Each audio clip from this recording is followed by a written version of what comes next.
زمان كانوا بيتكلموا عن المحطة بتاعت برلين وكل أنفاق برلين والكباري اللي أنا عملتها في ألمانيا والتصميمات والإنشاءات وكل الكلام ده. كل ده ماضي. أكبر مشروع دلوقتي يعتبر في أوروبا بالاتصالات بتاعته اللي هي تحت الأرض، قال لك دلوقتي ده هاني عازل بيمسكها أو هاني حلمي عازل بيمسكها. هاني بيقول مفيش حاجة اسمها مش ممكن. بمجهودي وبتعبي وبذكائي وطموحي اللي انا خدته معايا من مصر ان انا ممكن اوصل لكده.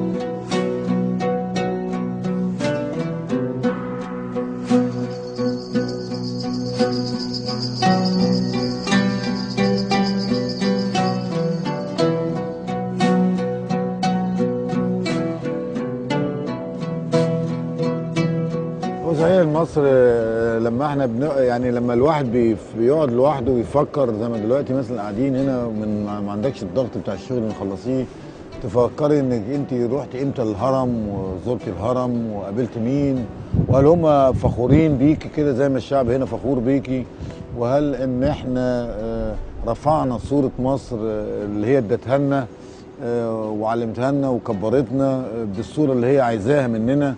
والاسئله دي طبعا بلاقي فيها الاجوبه لما الاقي الناس اللي بيكلموني يقولوا لي احنا فخورين بشغلك وفخورين بيك.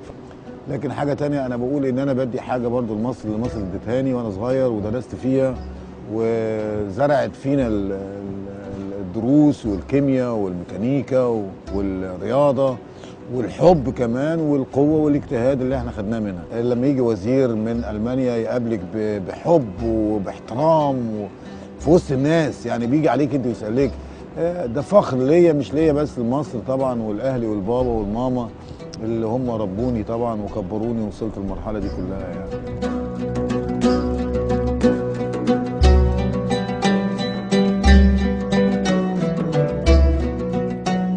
الناس بتتكلم عن موضوع شتوتجارت دلوقتي.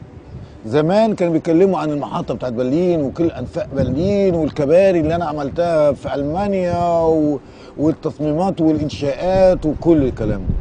كل ده ماضي. بقيت دلوقتي في موضوع شتوتجارت أنزوانسي. الموضوع شتوتجارت اللي هو أكبر مشروع دلوقتي يعتبر في أوروبا بالاتصالات بتاعته اللي هي تحت الأرض، قال لك دلوقتي ده هاني عازل بيمسكها أو هاني حلمي عازل بيمسكها.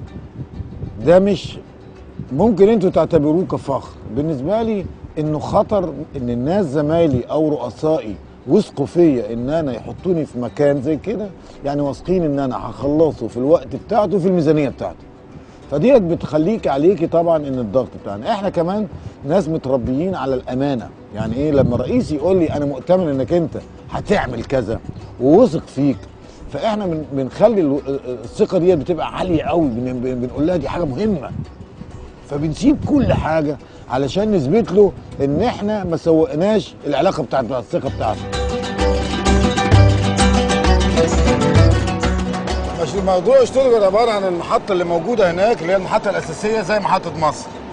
القطارات بتمشي من اتجاه معين وفيها بتقف في محطه مصر، ما بتمشيش جوه محطه مصر للناحيه الثانيه. شتوتجارت كده برضه. فاحنا هنقلب المحطه ديت بحيث ان ندورها 90 درجه وننزلها تحت الارض 18 متر.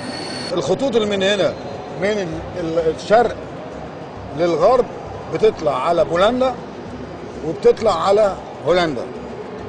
من الشمال للجنوب، يعني هنا الشمال للجنوب، بتطلع على هامبورغ، من هامبورغ على الدنمارك، ومن الناحيه الثانيه على بولندا روسيا.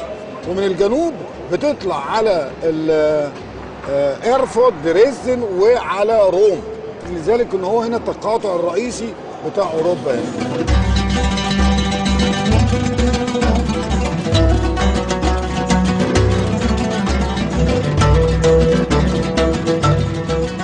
في كل بلد الحقيقه في الغربه او في كل حته، حتى في المدرسه، في حقد وفي حسد وفي طموح وفي غيره، بس كل ده ما دام كل ده بوزيتيف كويس. يعني ايه؟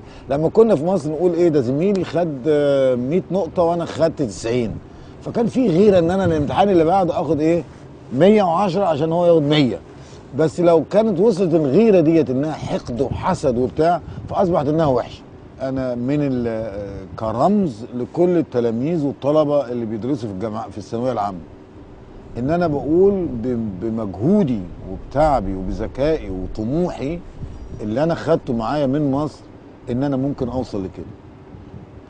وديت لازم يخلي بالهم الجيل اللي هو جاي جديد اللي هيخش الجامعه ان هو يعرف الذكاء بتاعه يستخدمه للحاجه الكويسه، الطموح بتاعه للحاجه كويسه، الغيره بتاعته للحاجه كويسه. ما يقولش ابدا انها مش ممكن.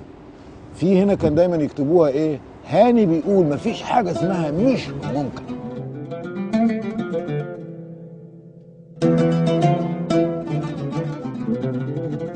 انا بفكر ان انا لو خلصت المعاش ان انا انزل مصر واعيش بعد المعاش في مصر. الطبيعه بتاعتنا كالناس اللي عايشه في الغرب، لا كانوا اتراك او ايطاليين، اي واحد عايش في غربه ما بقاش طبعا زي ما تقول الجذر بتاعه ما مش في الغربه، الجذر بتاعه في بيته. فديت الفكره اللي انا بقول عليها. لما انت بتنزلي مصر لغايه ما تختلطي على الجو وعلى الاكل وعلى الكلام وعلى الضحك وعلى الاغاني اللي بتتقال بتاخدي وقت لغايه ما يعني زي ما تقولي اتاقلمتي عليها. بترجعي هنا عقبال ما تاخدي تاني وتاني، فطبعا بتاخدي ايه وقت انك تستوعبي انت فين ورايحه فين والجذر بتاعك فين.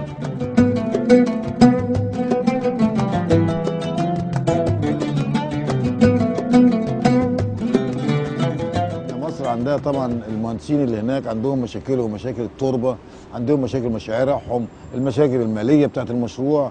فطبعا ما بيفكروش برضه زي ما انا ما بفكرش فيهم، زي ما هم ما بيفكروش فيا.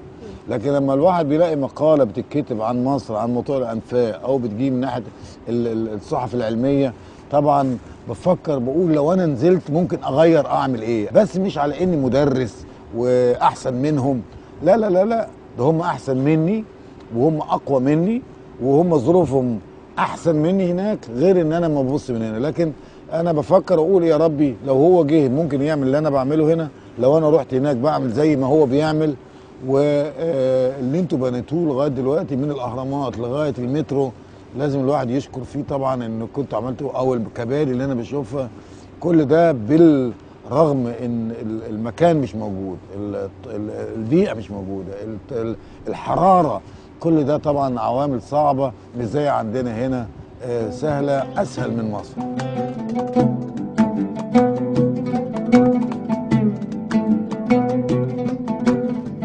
انا كل اصحابي يعني كانوا في مصر كانوا اغلبهم مسلمين، بس ما عندنا مسيحي ومسلم. احنا ده هاني وده نصر، او ده محمد وده هاني، ده ماجد وده هاني. يعني ما كناش بنفكر التفكير، كل واحد طبعا في ديانته، كل واحد في صلاته، كل واحد في اكله. انا كنت بروح الكنيسه واصلي، هو بيروح الجامع ويصلي. اهم حاجه ان تعاملوا مع البني ادم التاني ان في احترام لشخصيته والشخص اللي قدامه. المشاكل دي عمري ما شفتها الحقيقه بيني وبينك في مصر، لما سبتها ما شفتهاش، ولغايه دلوقتي بحس بيها لما بقابل حد يعني بيفرحوا ان انا موجود، زمايلي وبتاع، الحب ده لسه موجود لغايه دلوقتي.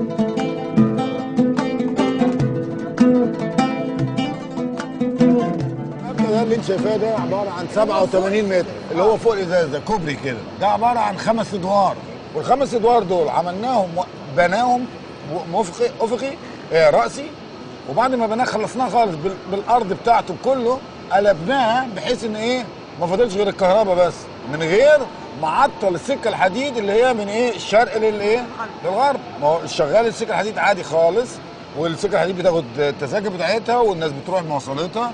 فطبعا كانت ديت في خلال 24 ساعه ان انا اقلبه في الويك اند، ده 24 ساعه وده 24 ساعه.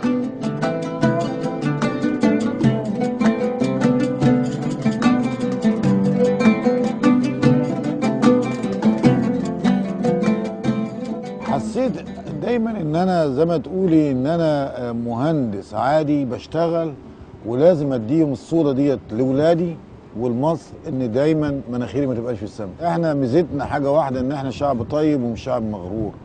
احنا دايما شعب بيقول ايه، احنا ناس غلابه. احنا مش غلابه، احنا اقوياء. بالرغم من ان احنا غلابه، احنا مش غلابه، احنا عندنا امكانيات كويسه جدا، واللي جوانا ده كنوز ومش غلب. دايما حاجه انا انصح، لما انت بتطلعي دايما السلالم العاليه، تطلعي سلمه في سلمه في سلمه في سلمه، بتوصلي فوق سلام وما بتقعيش بسرعه. لكن لما بتنطي 10 سلالم مع بعض عشان تطلعي فوق، ممكن انك انت تقعي رجلك تتكسر او تبقى حالتها وحشه.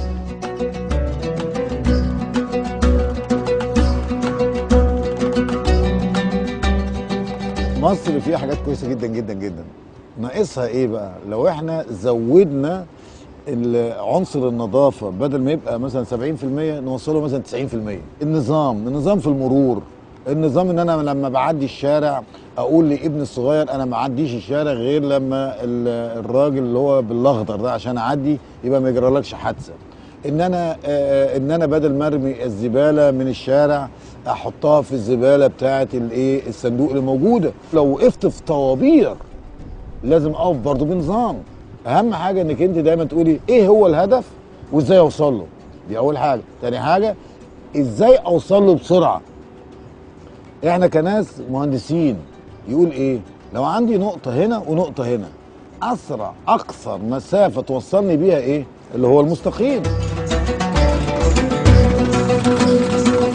انا بفكر فيكم، بحبكم كتير جدا جدا جدا، واتمنى ان كنتوا يعني برضو بتفكروا فيا، وبتقولوا ان برضو حياتنا مش سهله هنا، لكن